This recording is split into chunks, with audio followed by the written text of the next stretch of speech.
So I guess before I get into stuff on mobile specifically, stepping back for a second, the main issues we tend to see in usable security tend to just stem from two different areas. So one is that users are confronted with so many different security decisions that they become habituated to all the security decisions in the future.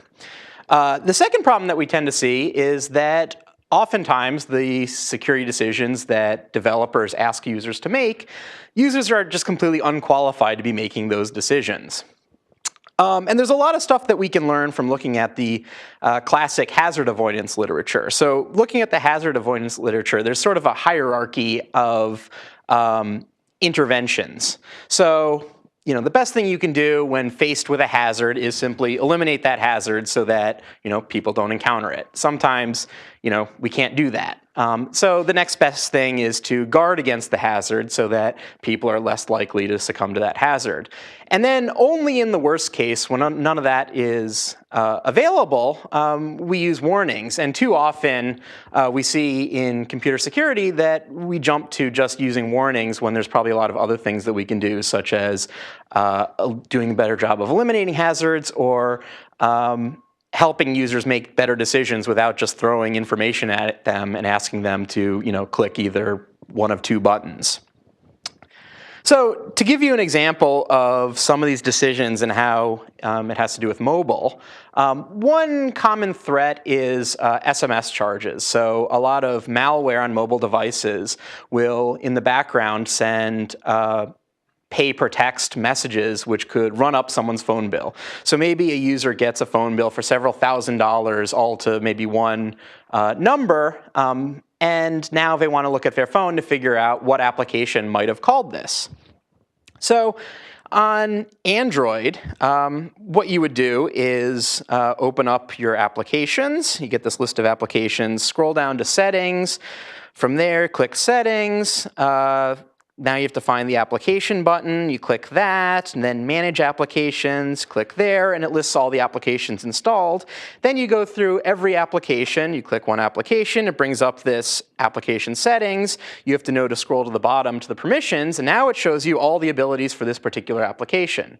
So there's a joke about this being a 12-step process somewhere in here. But imagine, user has to do this for every single application that's installed in order to figure out which one might be the one that's sending the offending messages. So this still isn't really going to tell them with any certainty. It's just going to tell them the subset of applications that are granted this ability. So there are better ways of doing this. So what I was going to talk about is how choice architecture and how we present these different mechanisms, security and privacy mechanisms, to end users has a profound impact on how they care for their information and how they're aware of what applications might be doing with their information. So mobile security is really interesting because it's sort of become the primary computing platform for a lot of people. So in this country, half of people have smartphones. Well, I talked about malware in this example with an unwanted app maybe sending SMS messages in the background. This actually happens pretty infrequently, and instead the much bigger problem that we see is grayware. And by grayware I mean applications that a user outright installed and wanted on their phone and sees some benefit from having, but that might be doing something unexpected in the background, such as leaking some of their personal data, which might make them feel uncomfortable. And so in this talk, I was going to talk about some of these problems and how the architectures on these mobile systems have a lot of problems with making users aware of how personal information might be used, and how a lot of this stems from the specific permission mechanisms that each platform chooses to implement, and how having a lot more thought in terms of granting permissions might actually improve these scenarios. And also how, to eliminate the habituation problem, maybe in some cases we just shouldn't give the user the option to approve or deny these permission requests. And then in the cases where permission requests are probably necessary, how we can design these interactions better so that when people are getting these warning messages about how personal data might be used, they can make a much more informed decision.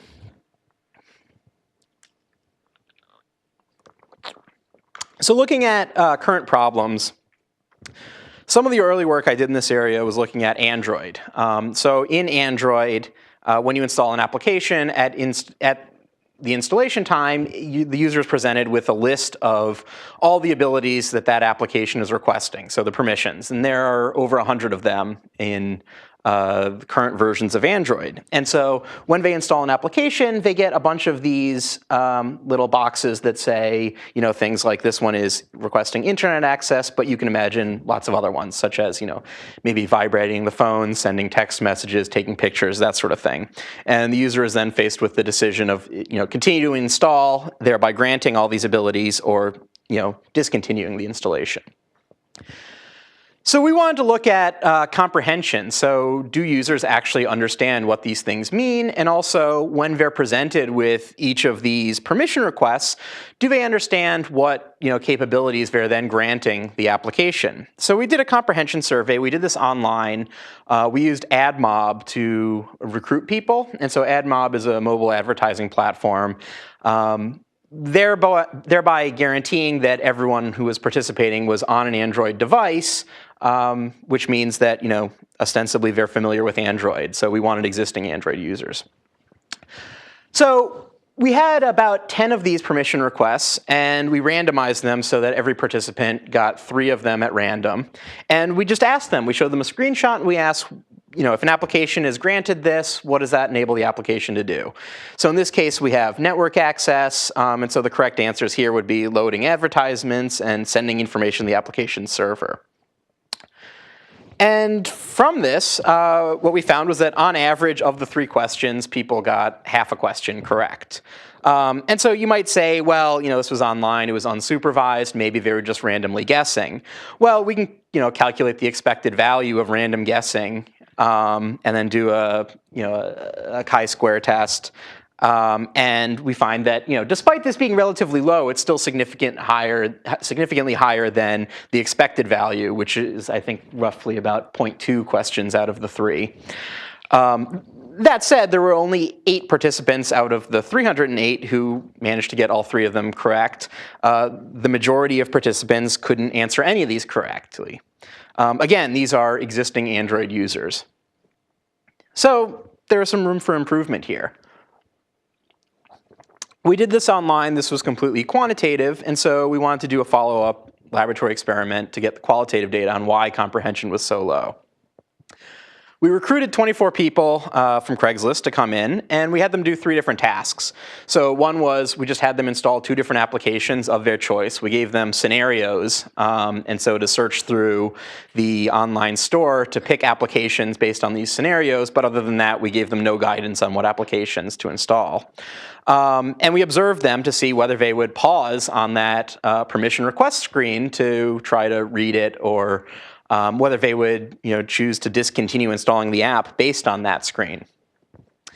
And then finally, in the 3rd task, we had them open up the settings panel on their device for an application of their choice that they use regularly. And then looking at those, the permissions that were granted to that application of their choice that they use regularly, could they tell us whether or not that application has the ability to send SMS messages? And so what we found was that during the installation task, fewer than 20% of our participants stopped at that screen to actually look at it.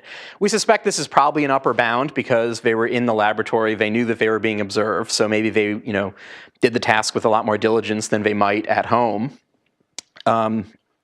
And then in the other task about answering the question about could the app that they're familiar with send SMS messages, a majority of participants couldn't answer that question correctly, even though they were looking at the list of granted permissions.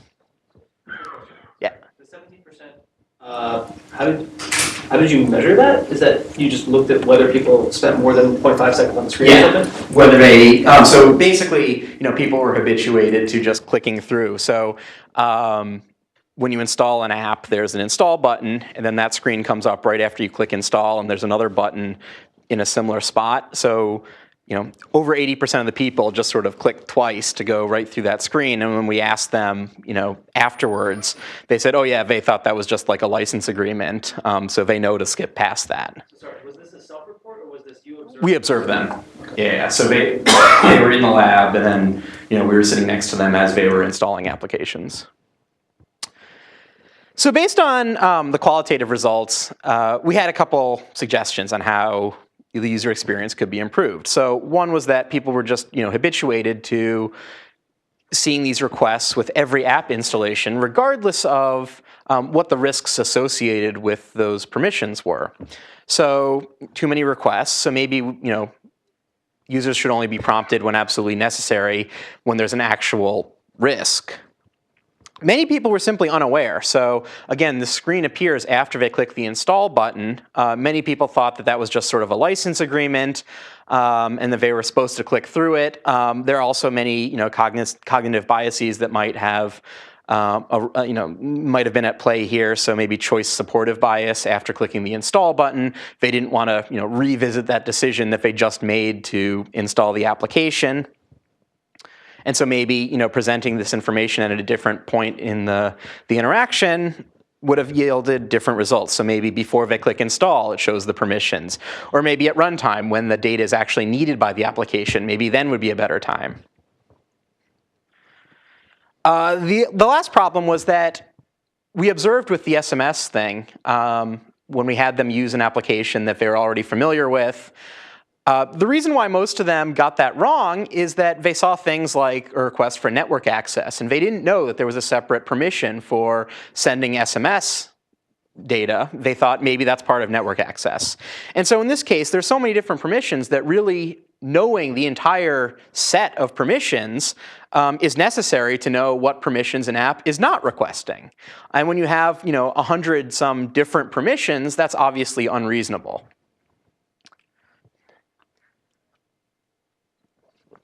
So, in this case, there are many different ways of granting permissions on mobile devices, and this also applies for desktop platforms as well.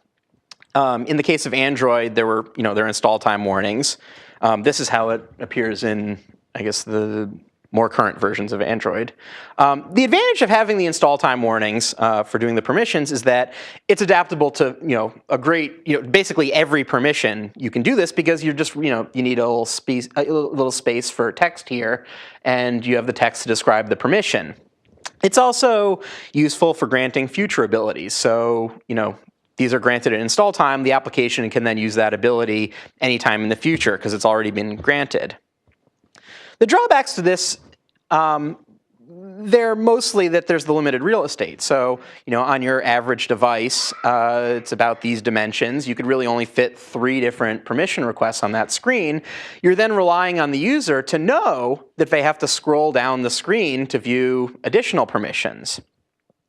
And so those are easy to overlook. Also, when this is part of the installation flow, it's also easy to overlook because there are a lot of other decisions that they're making at that time. And the last problem is that they lack context. So when you're granting future abilities, you have no idea in what sort of situations these abilities are actually going to be used because it's at install time. So when an application, say, asks for location access at install time, maybe to some people that would signal location-specific features, which might be desirable, but it could also mean maybe behavioral advertising is being done based on location, which is something that people might find undesirable. When it's done at a priori here, there's really no way of distinguishing the two. So we could use runtime warnings to try and convey some of this information, and the advantage that these have over the installation warnings is that they have context. So the user is actually doing something in the application when this screen is displayed. So they might have clicked something in Yelp to view restaurants near them, and so then when they get a request for Yelp is requesting location access, they have some idea of why Yelp is requesting location access. Likewise, if you're using Angry Birds and all of a sudden it requests location, it's not immediately obvious, and so maybe that's being used for something else. And then the user might have a better idea of why they want to decline giving it that access. Another nice thing about runtime warnings is that they can be dynamic. So in the case, here, maybe we have Bluetooth pairing. So in this case, because it's at runtime, we can show the name of the device that it's trying to pair with. Whereas if this were done at install time, basically, there's no way of doing that. You can't predict in the future what all the devices would be. These have drawbacks as well. So, the primary one is habituation. So users tend to see these as a barrier to the primary task. If they're doing something, all of a sudden this dialog appeared. I need to swat this away so that I can continue doing what I was already, trying to do. So Microsoft got a lot of flack for this in Windows Vista. So they had this user account control. Whenever an application required any sort of elevated privileges, it would throw one of these runtime warnings and basically trained people to click continue whenever they saw one of these. So this begs the question, maybe we could use some sort of mechanism that doesn't interrupt the user's flow so that these aren't seen as a barrier to the primary task. So, one thing Apple's doing is curation. So in the iTunes store, when you download an app, there aren't any sort of permission requests because there's a screening process. If you're a developer, your app is reviewed by some sort of opaque process. And that's the problem is, Apple's goal is to try and review these to prevent, security and privacy issues for end users without asking end users to dedicate, effort to making decisions, often incorrectly, on their own. But the problem with this is that the process is completely opaque. So, it's relying on humans to do the review. They could automate this, but in a lot of the cases, these things are really hard to detect automatically. So there's some human review board, which of course, is then subject to human error, and some of it is, very subjective. So, people probably remember the Path fiasco, or fiascos, because this happened twice. Path is a popular social networking app. It turns out the iOS app 2 years ago, 3 years ago, was accessing users' address books on their iOS devices, which was against Apple's terms of service. Now, obviously, if it's against the terms of service, one would think that as part of the curation process, that would have been detected. It wasn't, and the app was used by millions of users. This happened again with Path a year or two ago. It was another thing that it was doing, which should have been caught by the review process, but wasn't. So there are problems with that. It's also resource intensive if you're hiring humans to be looking at millions of apps. So there are other approaches that don't involve the user being interrupted. So trusted UI is, when I say trusted UI, I mean system widgets that are drawn by the OS. So in this case, maybe for some ability, the developer specifies where on the screen a system-drawn widget should appear, such as a button or some sort of chooser. And then the only way of granting that ability is that through interacting with that system-drawn widget. In this case, a malicious app can't spoof that to try and get the permission because the spoofed one doesn't actually get the data. So, imagine sending SMS messages. If the only way of sending SMS on the platform is through this system-drawn button, it's relying on the user clicking on that button as part of their interaction with the application. It's not, interrupting them. It's part of the flow here. So, you can imagine other ones maybe with, for using the camera, there's a shutter button. And so then the only way of taking photos is by clicking that shutter button. Then it's part of the user's flow. There's no way of spoofing those buttons to capture the data anyway, and the user's not being interrupted. Another advantage of using trusted UI components is then granting subsets of the data. So you can have choosers. For instance, in this picture, we have maybe a calendar widget. An application wants to add something to the user's calendar. A chooser comes up. Now, it's not a binary choice. The user can, make adjustments before the data is accessed by the system. You can imagine things like this with, accessing photos in an application. And, this is nothing new. So we have this on, desktop operating systems. So usually when you open a file, those are, all those widgets are drawn by the OS. Developers don't usually implement the, the file open or file save widgets. These have, drawbacks though. So, in order to be, part of the user's flow, you can't have what I refer to as asynchronous requests. And what I mean is things that are triggered by the user's environment. So, imagine, you have some app for some Wi-Fi provider. Certainly you could have a button that issues a callback that says, when I'm within range, then join this network, but that's no longer part of the user's flow because now they're making a decision ahead of time.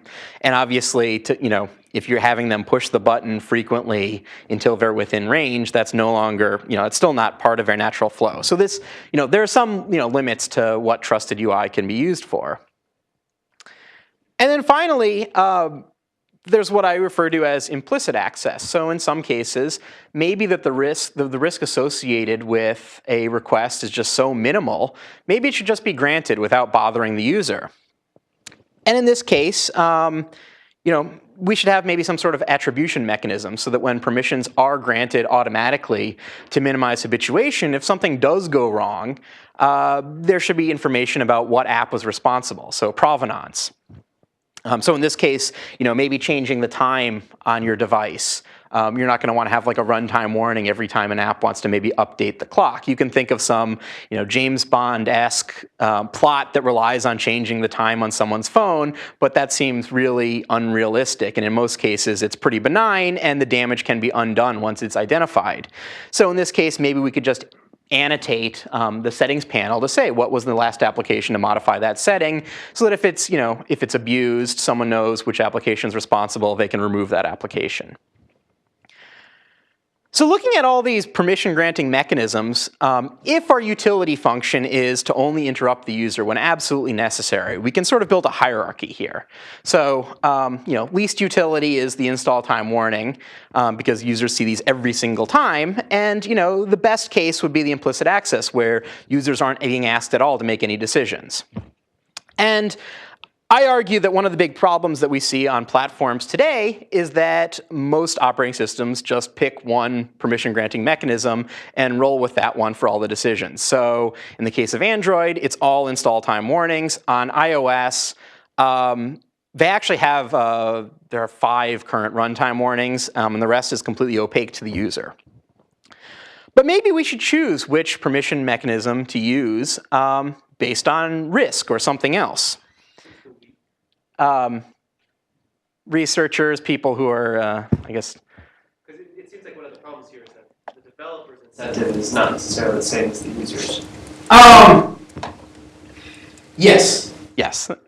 That's a much broader question. I think that one of the big problems that we have is that, there are certainly mismatched incentives, which is a big issue.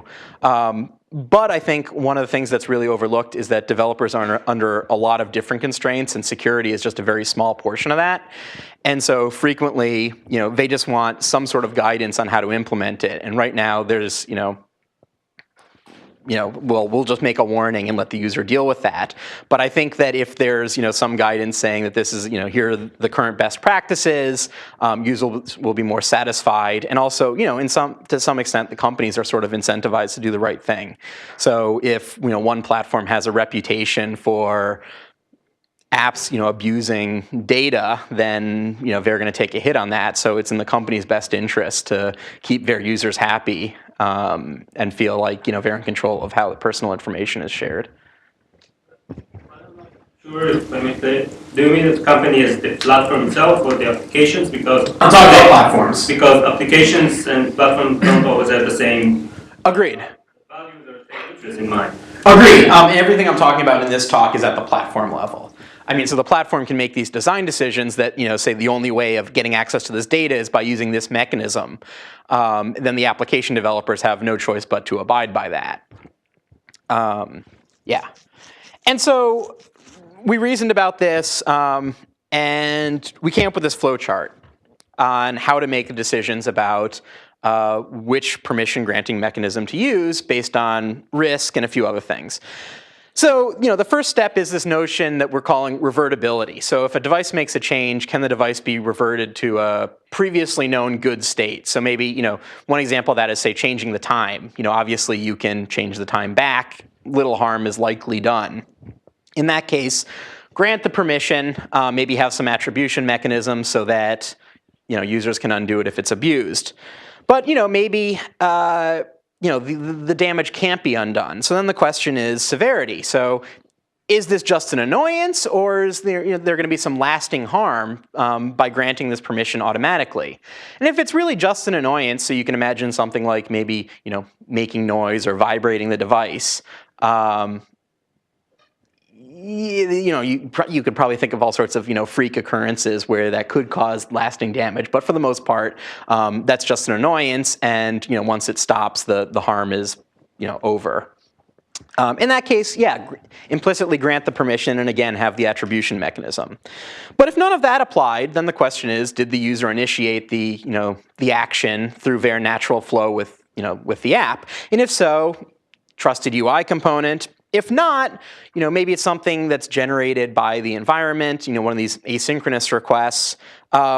If a subset of the data can be, granted, or we can apply some sort of granularity to what's being requested, then you can have some sort of chooser widget from trusted UI as well. And if none of that applies, then the question is the permission needed in the future? If so, the only way of doing that would be at an install time. So, a scenario there might be you have some security software so that if your phone is ever stolen, you can go to a website and it wipes the device. Obviously, you're not going to want to have some sort of runtime warning come up asking the person who now possesses your device if they really want to, destroy the data on it. That has to be granted in the future. If it can be done at runtime, then have some sort of runtime warning or confirmation dialog. Otherwise, we're stuck doing it at install time. So going through the whole spectrum of different Android permissions, we can actually really reduce the number of user interactions here. So prior to applying this flowchart to the Android permission system, 100% of the abilities are granted at install time. But using this methodology, we can reduce that to about 6% of the permissions. And in fact, a majority of them could just be implicitly granted, and we can have some sort of attribution mechanism to tell users, this happened if you're interested.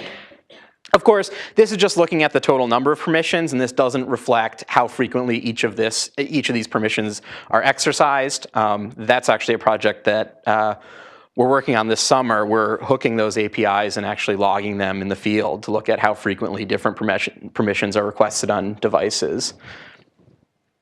So we can reduce a lot of these. And so the next part of the talk is looking at what are these attribution mechanisms that we might want to explore. So we're referring to this as begging forgiveness instead of asking for permission, because we're telling people after the fact what app was responsible for a particular change. So the question is, are these really necessary? Well, it turns out they are, because when we did an online survey and we asked people about how they'd go about pinpointing the cause of a misbehavior on their device, only 22% of our participants understood that applications running in the background could be just as responsible for a device misbehavior as applications running in the foreground. The corollary to this is the vast majority of users simply, when something misbehaves on their phone, they simply blame whichever app happened to be running in the foreground that they could actually see, which is probably likely to be incorrect. They don't blame the OS? No. So that was just like Android's unreliable. We asked, so it depends. I mean, so the scenario that we were asking about is like data overages, for instance. They would, they say, oh, well, I was using this app last, so that must be responsible. I'll get into that a little more later, but we didn't look at it from that perspective. When we asked about specific misbehaviors, I'm sure. The answer is different when this has to do with like instability, like things crashing, yeah, setting, yeah. That's caused often by applications or drivers, but no, I agree. That's not something we asked about. Yeah, I think instability is probably one issue. We were talking about, other things that could be controlled by the permission systems. So in answering, yeah. If there's a different answer that people had found to that question on desktop OSs prior? Which question? About whether or not they blame the OS or the application due to something like Well, actually, yeah, I mean that's the point. So I guess before Microsoft, I guess this was, when did they start? That was Patch Tuesday. That was like 10 years ago with the big trustworthy computing push. It was because the OS was getting blamed for instability, which was largely caused by poorly written device drivers written by third parties. I haven't done a direct comparison, so I can't really speak to that, but I can definitely say that from anecdotally on the desktop, people were much more, people would just blame the OS. I'm sort of curious about whether or not the window, like the idea that on a desktop OS, it's natural that things are multitasking and they're visually taking up the space, are like simultaneously there, versus on the phone you're doing this one thing, whether that affects people. That's a really good question. Yeah, we haven't explored that. So we wanted to look at, if we're going to start adding new attribution mechanisms to the OS, obviously we don't want to rely on a big, user education campaign because that's really costly. And really, these would just be new features that appear in the OS. We want to see if users would discover these. And so to explore this, we looked at new features that have appeared in Android over the time to see how quickly users become aware of these types of audit mechanisms. So right at the time that we were doing this, Android 4 had been out for about a year. And it added this new feature for data usage. So in the settings panel, you can click this, and it brings up a panel. It shows the graph of your data usage over the past month. And if you scroll down, it'll show the applications by order of how much data they use. So this is not something that they were publicizing or training users on. And so we wanted to see, given that this has been in deployment for about a year, are users aware of this and would they take advantage of it? So, we provided a scenario and asked how they would, investigate a data overage, and we had an open-ended text box for them to describe what they would do on their device. And then we split people based on what OS they used on their device. And what we found was that almost 3/4 of people who had this feature were aware of it. They, in that open-ended text response, they succinctly described going into settings, clicking data usage, and investigating that way. People who didn't have this feature really had no idea. A lot of them, I guess over 20%, said that they would check the settings panel because they thought that would be an intuitive place for this, but unfortunately they didn't actually have that feature. A lot of other people said that they would call their provider or they would call Google or Apple, who obviously would have no idea, and those support calls are really costly. So clearly the platforms and the providers have an incentive to making this information accessible. And so the conclusion from this was that a lot of users, incorrectly or not, expect to see this type of information in the settings panels. And so that's useful for like one-time system changes where something in settings is modified. But what about ongoing misbehaviors? So imagine something like vibrating the phone constantly or playing music. Where do people look for those sort of things? So on Android, again, there's a notification bar. There is on iOS as well. In this case, you have this little icon that appears here, and users can expand that to yield more information. So here, it'll show you who the text from, the text message is from, and maybe what it says. And so the question is, are users aware of this feature, and do they know that they can go here to yield more information? Do they know to expand that? So we did a laboratory experiment where we basically implemented all these attribution features. So we did one in the settings panel and one in the notification bar in our experimental condition to provide attribution information for misbehaviors. And then we had a control condition, which just was a stock version of Android. Now it was double blind. We didn't know which phone people had until after the experiment. And so, as I said, we had an ongoing annoyance. In this case, it was vibration. So during the experiment, we had one application just start randomly vibrating the phone. Those in the experimental condition would see this icon appear, and if they expanded it, it would say which icon, which application it is. Otherwise, in the control condition, the only way of finding this information out is by going through the task list and killing each individual application until the misbehavior stops. When the phone stops vibrating, then it was probably the last application that you killed. For a one-time settings change, we modified the wallpaper. And Android actually has this, you can change it in two places. You can like click on the background and then this widget pops up. And so we annotated that by adding this text here. So either by user or name of an application, or in the settings panel. So if you go through the settings panel to do this, we also added a text annotation there. Again, only in the experimental condition. In the control condition, there really is no way of determining what application is responsible if the wallpaper is to change. You can look through, like I showed you at the beginning, you can go through all your applications to see which ones have the ability, but if you have multiple applications with this ability installed on the device, there's really no way of knowing which was ultimately responsible. So the goal for the study was to see, given these annotations, whether participants would be able to correctly attribute the undesired behavior to a specific app. And also we designed the experiment so that they had several applications that were running in the background, all with the same permissions, so that any of them could have plausibly been responsible. So in our protocol, so we randomized the first two tasks and the second two tasks. I'm just showing these as an example. So in this iteration, maybe the wallpaper one was first and then the vibration. So we had it what we're calling implicitly first, which was we had it just happen without drawing any attention to it. And we told participants that they were there to review apps. And so we had them review 3 different drawing apps because each of them had the ability to change the wallpaper.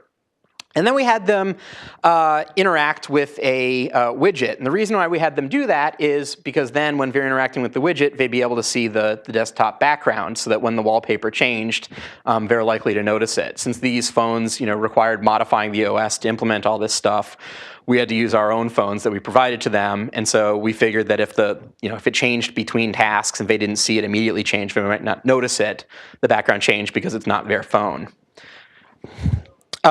So when we were examining that widget, we changed the background. We Biebered them.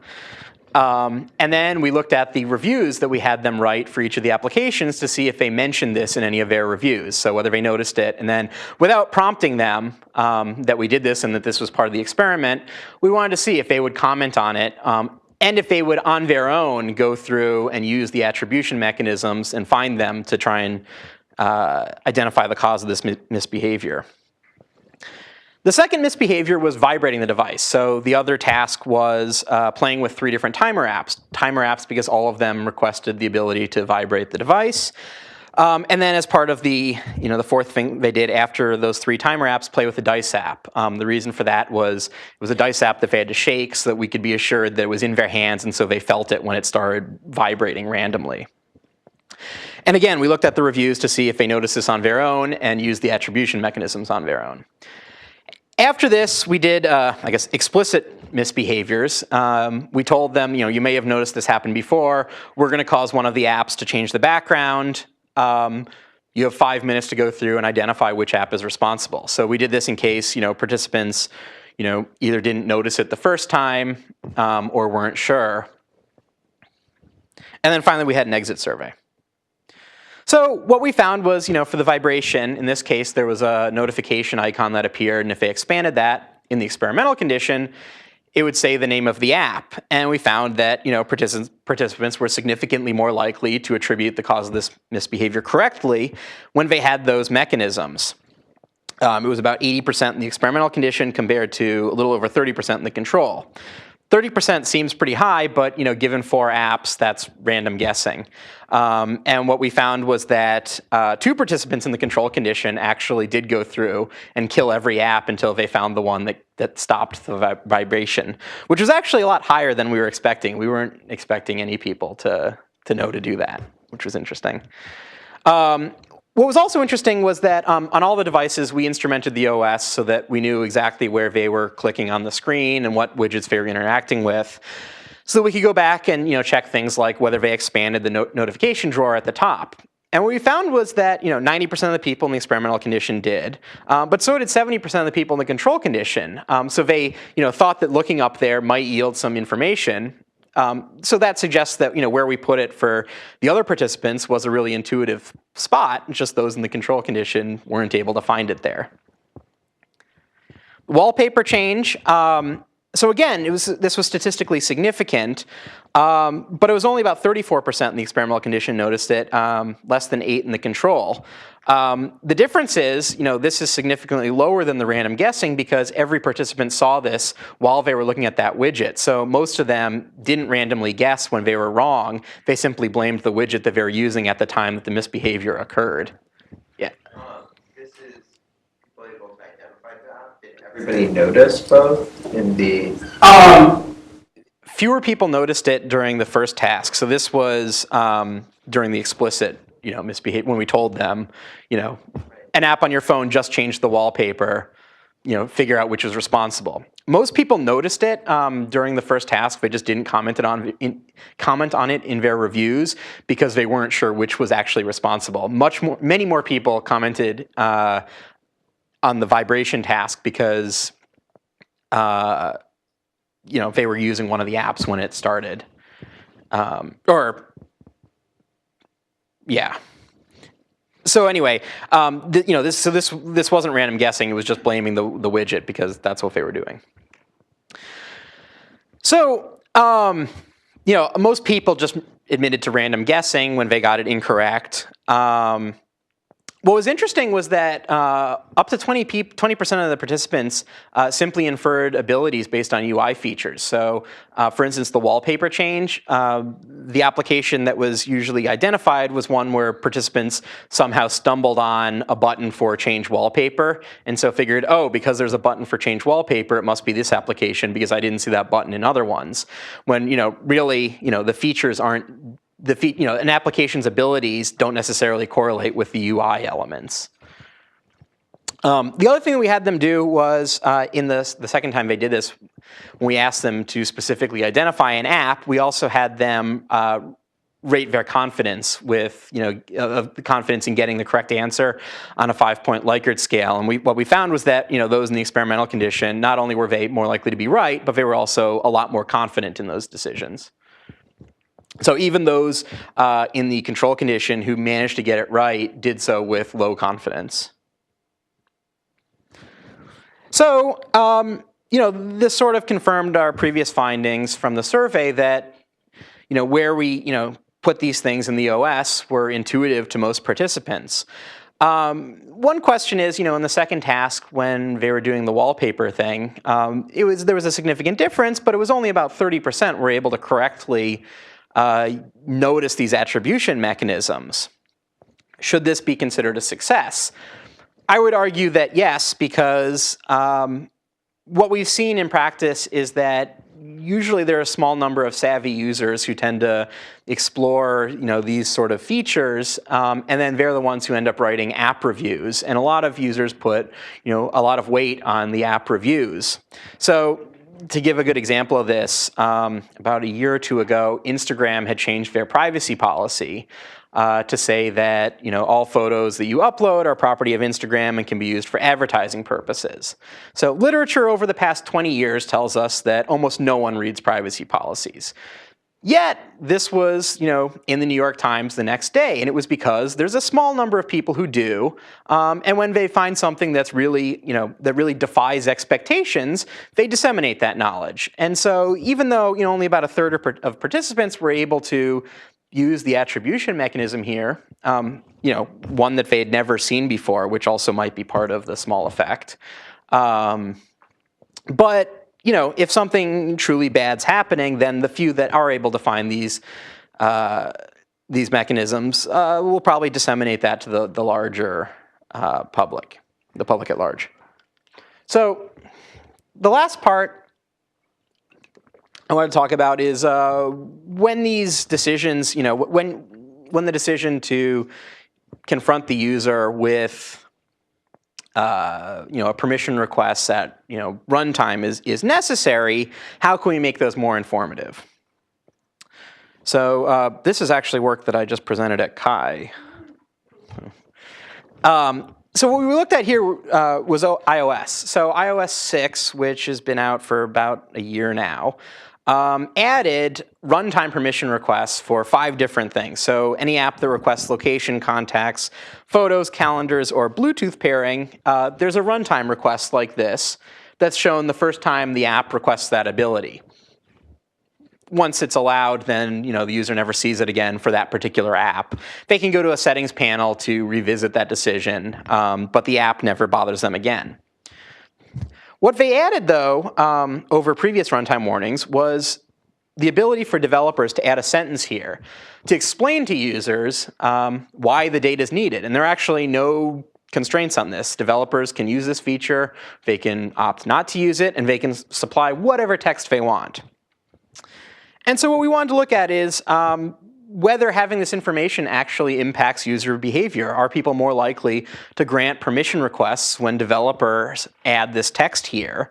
And does the content of it actually matter? So given that developers have enormous freedom in terms of putting whatever text they want there, how much of a role does that have in users making the decisions about this? And so the next question is then adoption. So given that this has been available for about a year, how many apps are actually using it? And what are developers' perceptions? Why do they choose to use it? Why don't they use it? And when left to their own devices, what sort of text might they include?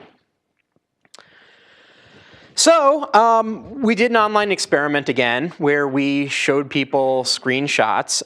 We did a couple different variations of this, and so we had a control condition where we had a set of 12 applications, and applications that did have these strings, and we just photoshopped them out.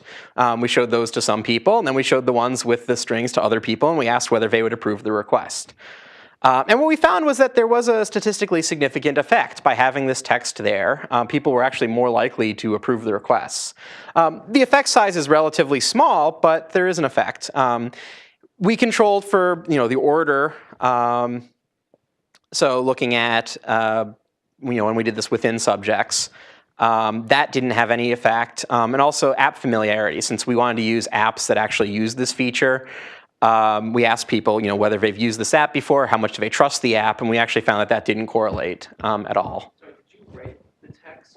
No. That's why we used existing apps, because we wanted to use text that was actually being used in the wild. This makes me wonder how nonsensical it can get. Like these studies of the like the copy machine, right? Like, yeah. Yeah. So I was actually going to end it on this. So there are a lot more details of the study which I could talk about. But we did a follow-up experiment where we actually did vary the information content. And what we found was that there was absolutely no effect based on the text that we included. They were, in every case, significantly more likely to approve it than in the control condition. So even in the no information case that we used was the app needs access to your contacts because it needs access to your contacts. No information beyond, not having that string there. Yet we found, a significant effect. And so, yeah, what we found, we found that this is probably the same effect as this famous study from the 70s, where they had people asking to cut in line at the copy machine and giving all sorts of excuses. So, and the control condition was, may I use the copy machine? But then they had this statement saying, because I need to make some copies, which doesn't offer any additional information over the control, yet people were significantly more likely to allow them to cut in line when they said, because I need to make some copies, which was actually indistinguishable for, providing a real excuse, so because I'm in a rush. And so this appears to be the same effect that we saw online, which is any explanation will do, and people are actually a lot more complicit when you give them something. We don't have a good explanation for why, but based on all of our results from that experiment, we have some suggestions. So one is that maybe instead of letting developers provide whatever explanation they want, we have some templates or a library.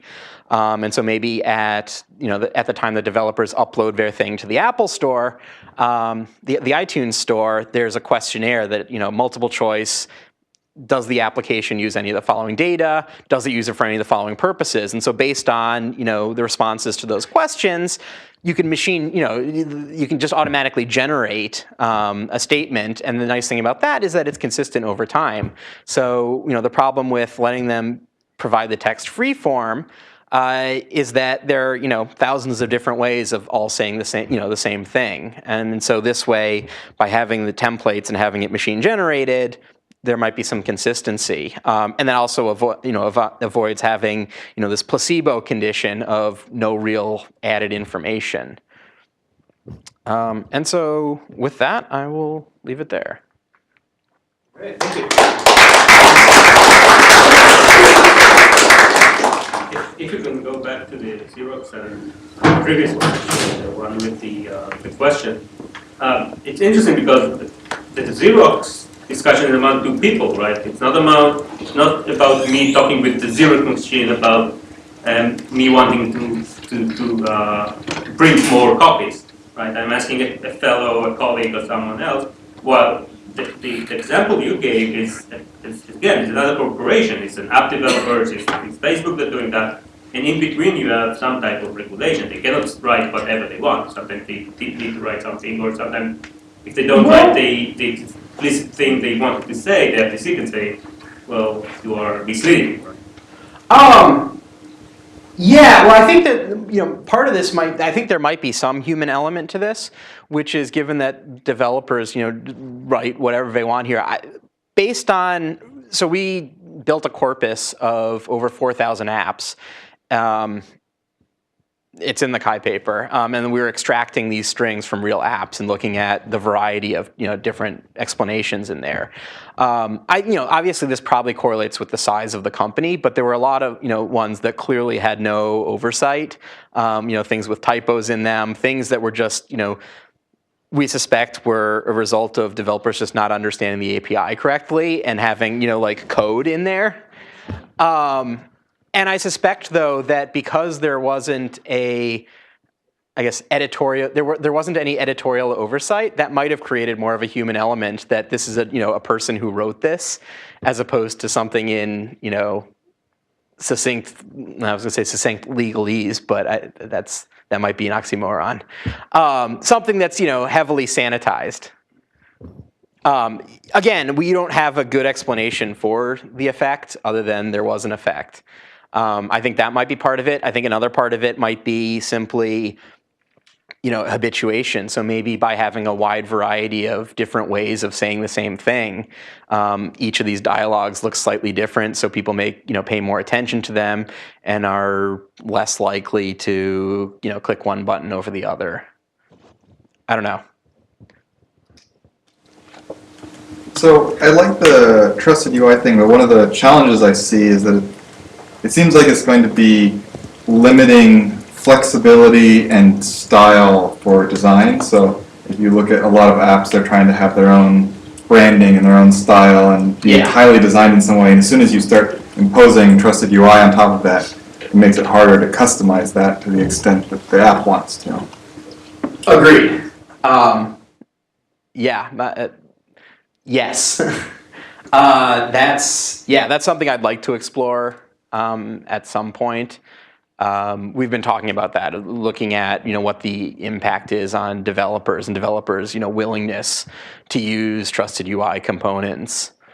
It's not something that we've looked at yet, but I agree that is an important point, and I think that's probably a big barrier somewhat to this. I'm sorry to ask a question, but there's something I don't know. It's sort of an empirical question. It feels as if there are many different possible threats due to, say, permissions errors. And one approach is to sort of batten down the hatches and go after everything holistically, which is what you're suggesting. Which the flowchart made a lot of sense to me. I like that quite a bit. The other would be to be a little bit more pragmatic, and in that sense, I'm wondering out loud, when you look at how people are abusing permissions errors today, how are they doing it? Like, what's the bulk of that permissions abuse? And is that something that could be special cased out and cut out 75% of the abuse without needing a top-down change? Yes and no. I mean, so one, I guess no, because that's kind of a moving target. That's fine if you're geometrically cutting out half of it every time. It doesn't cut out half, it just might mean that half shifts to something else. Right. Maybe. Yeah, I mean, so that's why I'd say no. On the other hand, I think the biggest problem that we see right now are just, I think the real issue here is looking at contextual integrity rather than just is this permission dangerous or not? Because that's not what we're doing right now. And I think looking at is the use of this permission going to be unexpected to this user? And if the answer is yes, then maybe we should warn them about it. That's fine, but I'm trying to invent scenarios in which I would be upset if 25 text messages got sent out by an app. I mean, I can imagine situations where I download something that immediately messages my entire contact book. You have this in email, right, where occasionally I get phished or something.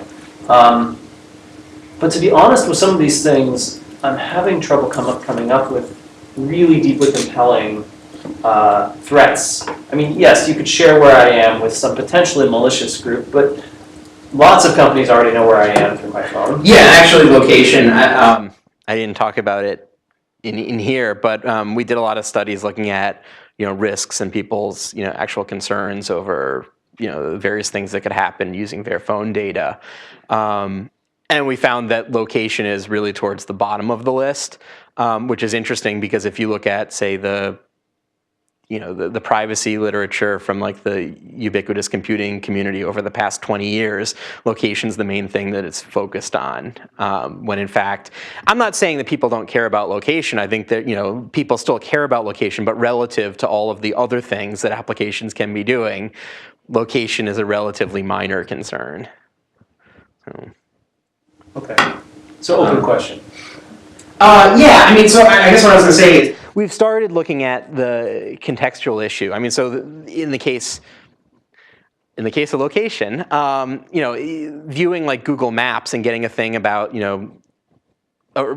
permission request for location is stupid because you're habituating the user. When they're using a mapping application, of course they're expecting location. Whereas Angry Birds, then that's unexpected. Because it's being used for something other than in-app features, and so being able to disambiguate those cases, I think that's the next important step, is being able to determine what users will find unexpected, just based on context, which is something that we're not doing right now.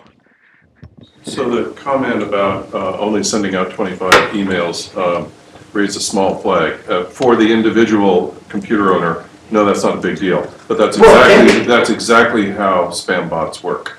There's many thousands of them, and each of them sends out some relatively small number. And so the role of your machine participating in a greater social ill becomes the problem. So it's not a problem to you. Yeah, it for the well, it could be. I mean, it still could be a problem for you. So the reason why a lot of this, I mean, the way that a lot of this malware is working is the ones that send the SMS messages, a lot of them are sending, premium SMS messages that charge, $50, $100 to your bill. They have those charity things where you send the, thing to make a donation. So a lot of malware, authors are using that to incur, thousands of dollars on people's phone bills, which might be, under 10 messages. Now, granted, if you call up the phone company and argue that it's fraudulent, you can probably get that reversed. But I think they're also relying on the fact that not everyone's going to do that. Yeah. Bringing up maps in particular as an example and leaking location information, I'm wondering if there needs to be a place in this flowchart you had for focus as a means of granting permission, as opposed to just... What do you mean by focus? So I'm fine with a map application or other applications which obviously need my location. Yeah. Using my location when it has focus. So we tried. But it tracking me I see what you persistently mean. is probably not what You I mean intended. you mean the fact that it's in the foreground? Yeah. Sorry, focus in the UI sense. Okay. I thought you meant something else, which is something we have looked at. I thought you meant focus as in that's the primary use for the application. That's the focus of the application is mapping. So one thing that we did do is we tried to train a classifier by looking at categories of apps and whether there are certain permissions that are indicative of those categories. And we actually found very unreliable correlations between categories of apps and the permissions that are requested. But that's something different. Yeah, I mean, at the same time, there are probably different reasons why having it requested in the background might be useful in some cases. So, for instance, caching. The GPS on your device is assisted because the chip by itself is pretty weak, and running on just the chip, sometimes can take minutes to get an accurate fix. And so some of the apps might be doing stuff in the background to try and fine-tune that so that the UI seems less laggy when it is at the foreground. That's one possible thing. I mean, I'm sure there are probably other scenarios. So one other thought. You pointed out that curation doesn't scale. Yeah.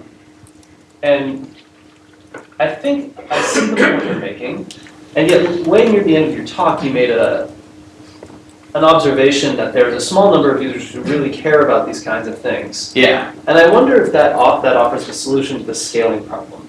That you could have the equivalent of a PolitiFact basically out there, where the OS is essentially allowing the power users who really want to investigate these things to write, say, those description strings, or to offer pro-con for each permission. Yeah, actually, that's something that we have talked about, is trying to crowdsource some of this by having, when there are runtime permissions, we then have a small sample of people that we then have a follow up to. Thing pops up and asks, why do you believe it was requesting this? And then there's a feedback mechanism that puts the responses from that back into maybe reviews or some sort of quantifiable thing on the app download page that other users might be able to take into account when they're looking at the application. So when you see an application and it says that 90% of the users have no idea why it was requesting access to location or their address book. Then, right? Then if the pop-up just says, why? And, if appcheck.com says, well, this seems questionable, or that would probably have a major impact on behavior. Yeah. There's been some work on that. I think it was Heather Lipford at UNC Charlotte built this system where they were providing these annotations for Facebook apps, basically showing how many people in their friend network have installed this or approve of this app, and they found that was actually really persuasive to people downloading apps. Any other thoughts, questions? Sorry. With the whole idea that explanations are effective, I've seen some kind of weird / kind of maybe research-worthy questions in the intersection of that with the trusted UI components. I've seen some apps, including a couple made by friends actually, where they as developers want to be conscientious developers, and as part of their getting permissions, they want to at runtime have the little information string about why they're asking for it. Yeah. But most trusted UI components don't allow for inserting that string, potentially for security reasons, but I'm not sure why. But so they have to, they actually make it two dialogues, one that they control and one that if the user answers yes to that, they then pop up the trusted component, and have actually gotten flack for that from reviews because it's people see it as two dialogues stopping flow that they have to click through. Have you done any research into how to maybe streamline this idea of? No, I mean, I could just say that we definitely observed that a lot of developers, not a lot, but when we built this corpus, of apps that we were going through, we found that a lot of them have a secondary, well, I guess a primary dialogue that first comes up saying, that it's just a pop-up that the developer wrote saying, you're going to see a request for this, for your contacts. This is why, and it explains the reasons. And then when they click OK there, then they get the system-drawn one. I don't know how prevalent that practice is. We've certainly seen it. I don't know whether it's any more or less effective or, yeah. I'm just kind of interested in from the developer perspective of, is there like a potential for a way to integrate the information line with the system-drawn dialogue, or is the security flaw potential there just too great? Well, I think the issue there is that it's an annoyance because that's an additional, unexpected dialogue that's popping up, and I think that it points at this larger issue that, I guess those developers believe that they don't have the ability to put the pertinent information in these other dialogues, and so maybe that's that points to the design of the runtime dialogues. All right, let's thank our speaker one more time. Thanks for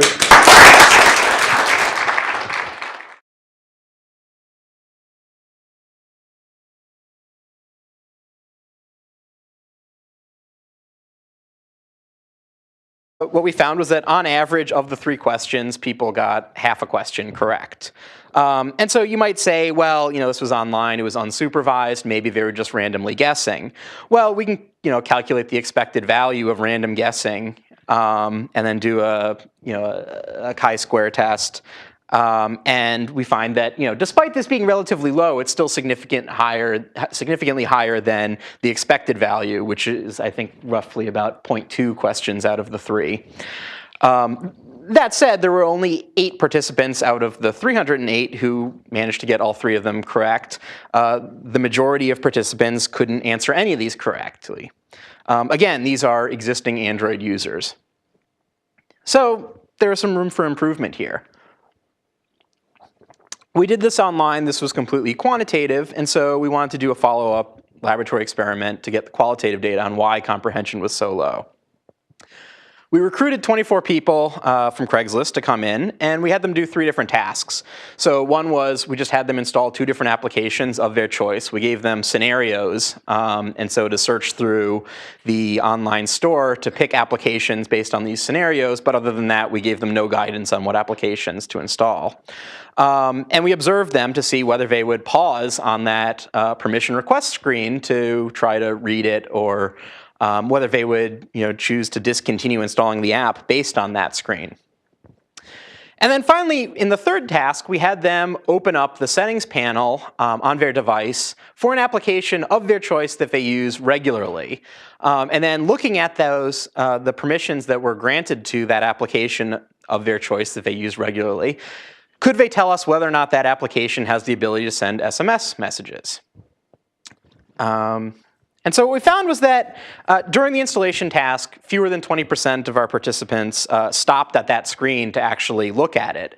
We suspect this is probably an upper bound because they were in the laboratory, they knew that they were being observed, so maybe they did the task with a lot more diligence than they might at home. And then in the other task about answering the question about could the app that they're familiar with send SMS messages, a majority of participants might actually improve these scenarios. And also how to eliminate the habituation problem, maybe in some cases we just shouldn't give the user the option to approve or deny these permission requests.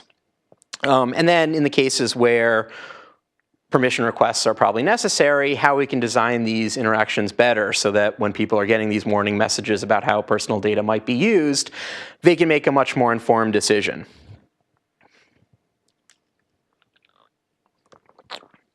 So looking at current problems, some of the early work I did in this area was looking at Android. So in Android, when you install an application, at the installation time, the user is presented with a list of all the abilities that that application is requesting, so the permissions. And there are over 100 of them in the current versions of Android. And so when they install an application, they get a bunch of these little boxes that say, things like this one is requesting internet access, but you can imagine lots of other ones, such as, maybe vibrating the phone, sending text messages, taking pictures, that sort of thing.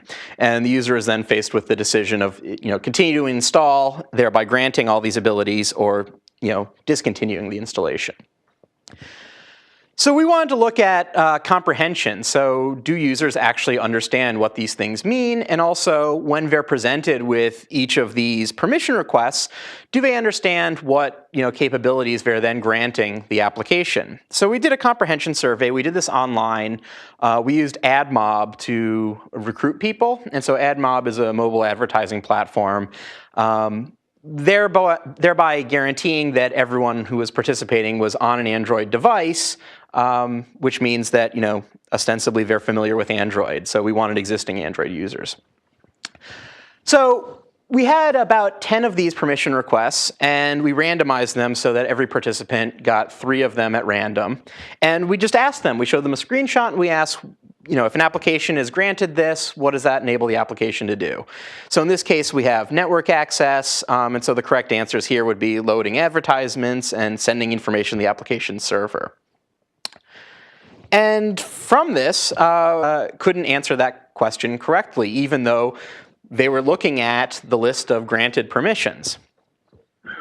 Yeah. The 17%, how did you measure that? Is that you just looked at whether people spent more than 0.5 seconds on the screen? Yeah. Whether they, so basically, people were habituated to just clicking through. So when you install an app, there's an install button, and then that screen comes up right after you click install, and there's another button in a similar spot. So, over 80% of the people just sort of click twice to go right through that screen. And when we asked them, afterwards, they said, oh yeah, they thought that was just like a license agreement, so they know to skip past that. Sorry, was this a self-report, or was this you observed? We observed them. Yeah, so they were in the lab, and then we were sitting next to them as they were installing applications. So based on the qualitative results, we had a couple suggestions on how the user experience could be improved. So one was that people were just habituated to seeing these requests with every app installation, regardless of what the risks associated with those permissions were. So too many requests. So maybe users should only be prompted when absolutely necessary, when there's an actual risk. Many people were simply unaware. So again, the screen appears after they click the install button. Many people thought that that was just sort of a license agreement, and that they were supposed to click through it. There are also many cognitive biases that might have might have been at play here. So maybe choice supportive bias after clicking the install button. They didn't want to revisit that decision that they just made to install the application. And so maybe presenting this information at a different point in the interaction would have yielded different results. So maybe before they click install, it shows the permissions. Or maybe at runtime, when the data is actually needed by the application, maybe then would be a better time. The last problem was that we observed with the SMS thing, when we had them use an application that they're already familiar with, the reason why most of them got that wrong is that they saw things like a request for network access, and they didn't know that there was a separate permission for.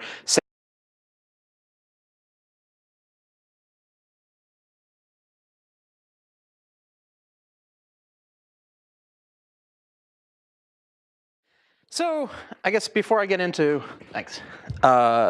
stuff on mobile specifically, stepping back for a second, the main issues we tend to see in usable security tend to just stem from two different areas.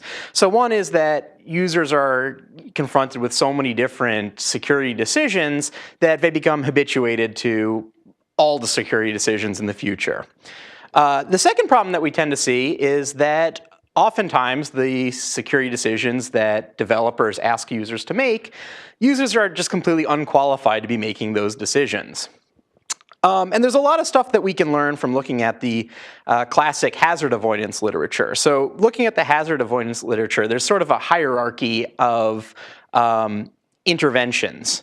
So the best thing you can do when faced with a hazard is simply eliminate that hazard so that people don't encounter it. Sometimes we can't do that.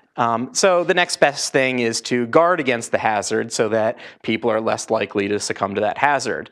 And then only in the worst case, when none of that is available, we use warnings. And too often we see in computer security that we jump to just using warnings when there's probably a lot of other things that we can do, such as doing a better job of eliminating hazards or helping users make better decisions without just throwing information at them and asking them to, click either one of two buttons.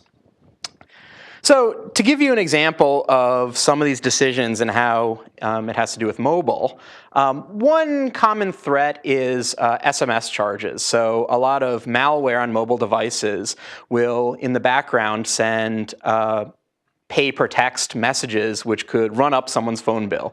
So maybe a user gets a phone bill for several $1,000s all to maybe one number, and now they want to look at their phone to figure out what application might have called this.